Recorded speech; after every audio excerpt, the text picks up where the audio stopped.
Hey there! In this video, I will show you exactly how to see deleted messages on Instagram iPhone.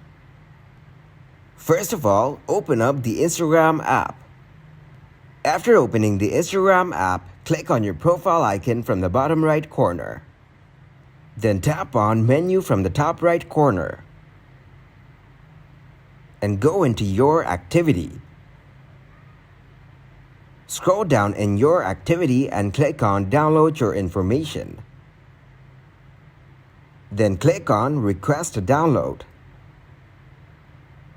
Choose the account you want the information of and tap on Next. Select the information as Types of Information. Now select the information types as Messages, then tap on Next. At the end, click to Submit Request. Your request is submitted successfully. The Instagram team will send you an email with your downloaded information.